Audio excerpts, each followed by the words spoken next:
자, 오늘도 안정환 창업 컨설턴트와 함께하겠습니다. 안녕하십니까? 네, 안녕하세요. 네.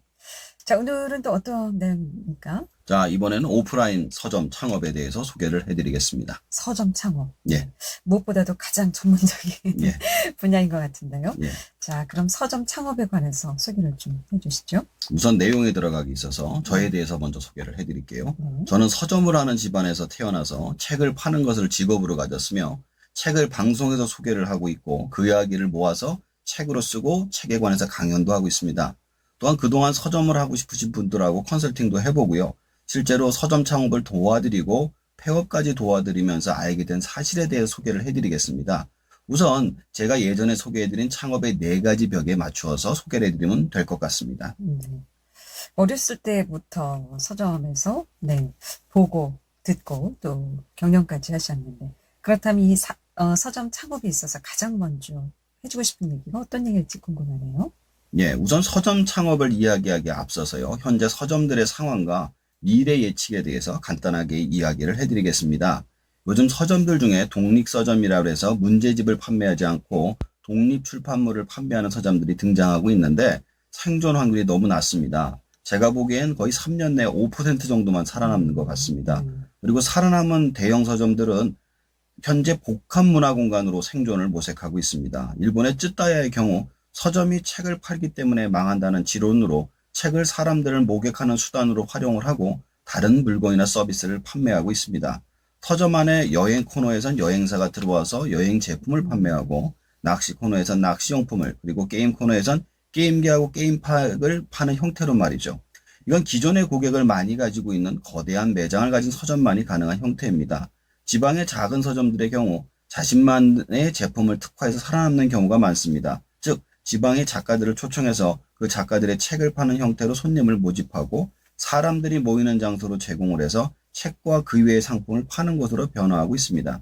제가 예상한 서점의 미래는 대도시의 경우에는 일본의 경우처럼 복합문화 공간으로서 서점이 책 판매보다는 책 이외의 제품을 판매하는 곳으로 남게 될 가능성이 높다고 봅니다.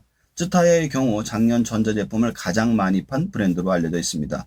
지방의 경우 지방자치단체와 국가의 지원으로 오래된 서점들의 경우만 살아남아서 독립서점처럼 운영될 가능성이 높아질 것으로 예상하고 있습니다.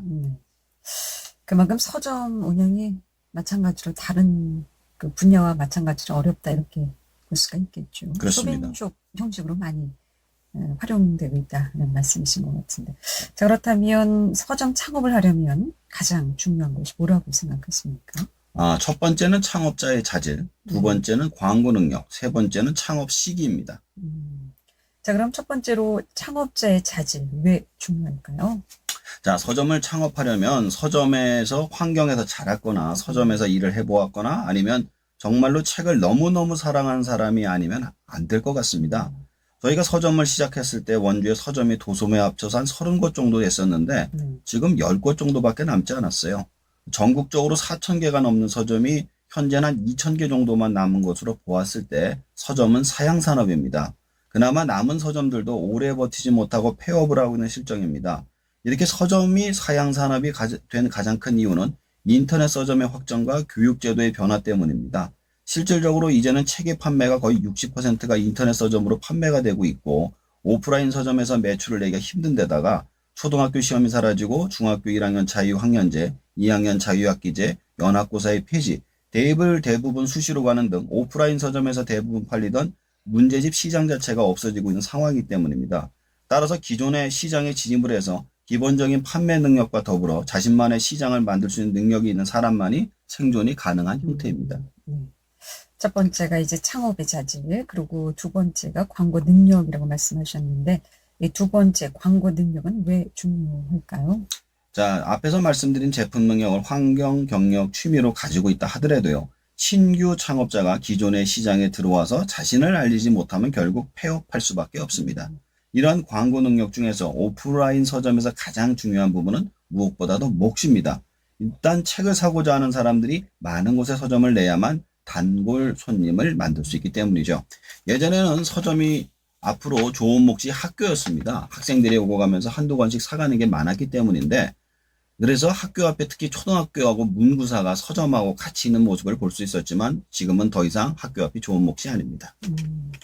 그렇다면 왜 학교 옆이 더 이상 좋은 목이 될 수 없는지, 그렇다면 서점목으로는 어디가 좋은지 또 궁금하네요. 자, 우선 시험이 사라졌습니다. 네. 그래서 학생들이 시험 공부를 위해서 공부를 하지 않습니다. 그리고 학원에서 공부를 많이 하기 때문에 학교에서 바로 학원차를 타고 학원으로 가기 때문에 학교 앞에서 책을 팔기가 힘들어졌습니다. 요즘에는 학원과 근처가 좋습니다. 학교에서 시험을 보지 않다 보니 학생들이 학원에서 전국적인 규모의 시험을 보는 경우가 많고, 학교에서 학원 버스를 타고 와선 학원 근처에서 구매를 하는 경우가 많기 때문입니다. 그리고 두 번째는 주차가 원활한 곳에 몫을 선정해야 합니다. 책을 팔다 보면 초등학생이나 중학생까지는 주로 부모님하고 같이 사는 경우가 많고요. 특히 어머니들이 차를 몰고 와서 구매하는 경우가 많습니다. 게다가 주차가 편한 곳이면 멀리서도 와서 사신 분들이 많은데다가 멀리 오시는 분들은 규모의 규모가 큽니다. 내일 당장 필요한 책을 멀리 온 김에 많이 사가는 거죠. 따라서 주차를 하고 주변에 걸어서 바로 올 수 있는 건물 안이나 바로 구매가 가능한 곳에 몫을 정하는 것이 중요합니다. 세 번째로는 대규모 아파트 단지 근처가 좋습니다. 일단 저학년 아이들이 있는 집의 경우 문제집 외에도 사야 되는 책이 많다 보니 그렇고, 취직을 해야 되는 청년층이 많기 때문입니다. 어느 한 가지 시장만 보고 접근하는 것보다는 다층적으로 여러 계층을 받을 수 있는 곳이 좋습니다. 말씀 듣고 보니까 저도 아이들 중고등학교 때는 제가 책을 거의 사다 쓴 것 같은데, 예. 그러다 보니까 주차장이 꼭 필요한 것 같더라고요. 그러니까 저희 주 고객이 40대 여성이에요. 그런 식으로 됩니다. 그렇군요. 그렇다면 이 서점을 해서 또 창업을 해서 경영은 어떤 식으로 하는 것이 좋을까요? 자, 이것도 그 두 가지로 봐야 되는데요. 첫 번째는 대부분의 경우 아무리 노력을 해도 매출이 올라가지 않는 경우, 두 번째는 매출이 증가해서 직원을 고용하고 경영을 확대해야 되는 상황이 옵니다. 첫 번째 경우에는 자신이 감당할 수 있는 자산을 계산해서 폐업 일정을 잡아서 언제 폐업할지를 준비해야 합니다. 그 경우 책은 어디로 넘길지, 인터리는 어떤 식으로 돌려놓을지 판단을 해야 하는데, 서점의 경우 책이 대부분 위탁이기 때문에 자신의 폐업 시점을 늦지만 않으면 그대로 반품이 가능합니다. 또한 인테리어의 경우에도 서점은 아주 치장하지 않으면 대부분의 인테리어 책 자체이기 때문에 철거 비용만 잘하고 책장만 사줄 사람이 있다면 큰 손해 없이 폐업이 가능합니다. 물론 당장 폐업하면 힘들겠지만 계획을 세우고 많은 도움을 얻는다면 쉽게 할 수 있습니다. 두 번째는 경영이 확대가 되는 경우인데요. 이 경우 직원을 추가로 고용을 하고 큰 곳으로 이사를 가고 제품과 서비스를 확장하게 됩니다. 이 경우 가장 쉽게 하는 실수가 지출을 늘리는 경우 있는데, 지출을 안 늘릴 수가 없는 것이 세금이 많이 나오기 때문에 생활비나 보험, 그 외에 세금 혜택을 위해서 지출부터 증가합니다. 문제는 이렇게 지출을 늘리다 보면 결국 매출이 떨어졌을 때 지출을 줄일 수가 없습니다. 그래서 지출을 증가할 때 줄일 수 있는 지출을 늘리는 것이 좋습니다. 그 중에서 생활비는 절대적으로 최대한 줄여 쓰는 것 습관을 들이지 않으면 후에 곤란한 일을 당할 수 있으니 명심하시기 바랍니다. 매출이 좋을 때는 또 안 좋을 때를 대비해서 좀 여유 있게 저축을 해두는 것도 예. 필요할 것 같습니다. 특히 이제 다른 물건 같은 경우는 재고 때문에 어려운 경우가 있다고 하는데, 서점 같은 경우 재고는 거의 위탁이기 때문에 반품이 가능합니다. 반품이 예. 가능한 상황이군요. 자, 그리고 세 번째로 시기가 중요하다고 하셨는데, 예. 언제가 좋을까요? 서점이 가장 많이 판매되는 신학기라는 시기가 있습니다. 네. 이 신학기에 판매가 많은 곳은 적게 팔 때보다 10배 이상 판매가 되는 곳이 있어요. 저희 서점 같은 경우에도 한 3배 정도 차이가 납니다. 근데 이러한 신학기가 3월에 시작해서 2주 만에 끝나기 때문에 최소한 서점 오프를 12월에는 하셔야 합니다. 실제로 광고를 아무리 잘해도 사람들이 인식을 하는데 3개월 이상이 걸리기 때문이죠. 그렇죠. 그러니까 서점이 있어서 신학기 때 매출이 가장 좋다라는 말씀이신데, 요즘 뭐 자영업자들 다들 어렵다고 하는데 서점 상황은 어떤지도 궁금하네요. 서점도 굉장히 힘듭니다. 지금 보면은 시험 자체를 안 보는 데다가 더 큰 문제는 뭐냐면은 인터넷 서점이나 이런 데서 더 저가로 이렇게 파는 물건들이 많아지고 있는 상황이라 가지고 오프라인 서점들은 많이 힘든 상황입니다. 이 문제집 매출이 좋아야 되는데 그쵸. 학생들 시험 보지 않으니까 문제집 매출이 상당히 좀 줄어든 상황이라고 볼 수가 있겠군요. 자, 그렇다면 끝으로 서점 창업에 관한 컨설팅 정리해 보겠습니다. 자, 우선적으로 몫이 가장 중요하고 그 다음에 고객 관리, 직원 관리, 자금 관리 순으로 생각하시면 편할 것 같습니다. 여기서도 제가 예전에 말씀드린 두 발은 현실에 두 눈은 이상을, 두 손엔 사람을 원칙이 들어갑니다.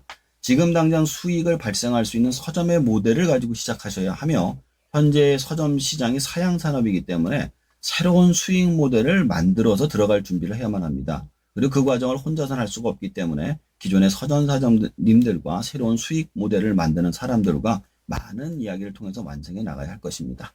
네. 서점이 사양 산업이기 때문에